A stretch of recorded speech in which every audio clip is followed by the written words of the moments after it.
First, let's go over the parts of the spectrophotometer. First, you have the sample compartment. The lid opens and closes to put your sample inside. You have the wavelength control knob to change the wavelength. This is called the zero control on the left-hand side. And this is the transmittance absorbance control on the right-hand side. Right on top is the mode select button. And when you push the mode select button, you'll notice that the LED will change positions. And so will the readout.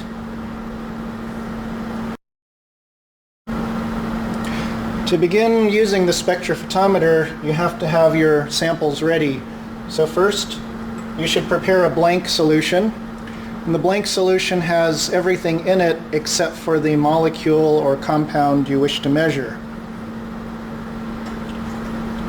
Then you should also have a tube which contains a sample which you want to measure. When taking readings, it's best to go ahead and use the transmittance as the way to set up the machine and also to take your readings. The transmittance scale is linear, so it's easy to set the 0 and the 100%. So when you're ready to calibrate the machine, be sure to push the mode button several times until you have the transmittance value highlighted before you begin. In order to start taking a reading, you have to first set the machine up. So to do so, first thing you must do is use the wavelength control knob and adjust the wavelength until the wavelength that you want to measure at is reached. And let's go ahead and try taking a measurement at 420 nanometers.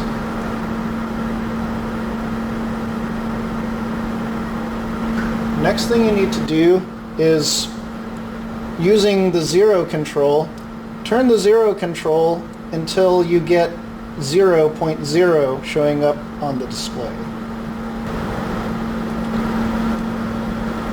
Next thing you should do is now open up the sample compartment and put the blank solution in. You should always wipe off the bottom of your cuvettes before you insert them in the machine to make sure that nothing interferes with the reading. Also notice that there's a little line shown in the front of the cuvette. Line that up with the dash on the front of the sample compartment and then insert it all the way inside and then close the sample compartment door. This time you're going to use the absorbance transmittance control and turn it appropriately one way or the other until you get 100 on the dial.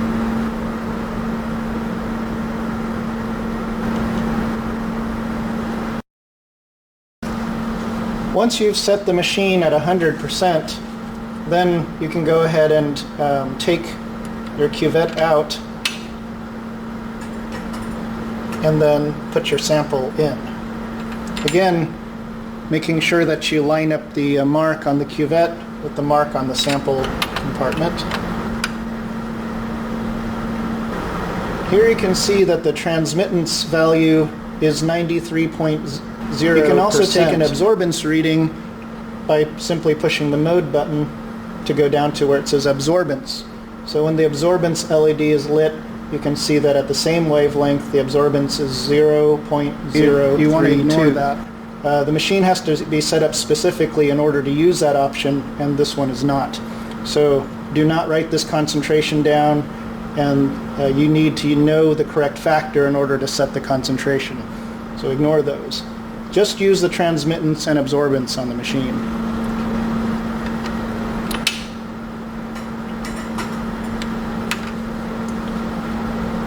When you remove your sample, the machine should return back to 0 transmittance.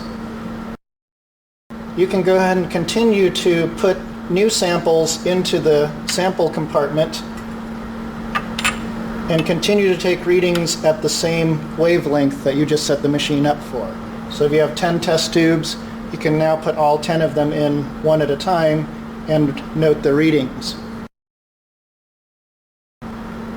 But once you decide that you want to record a wavelength at a different wavelength, let's say we want to switch from 420 to 480 nanometers, now we have to go through the entire calibration method one more time.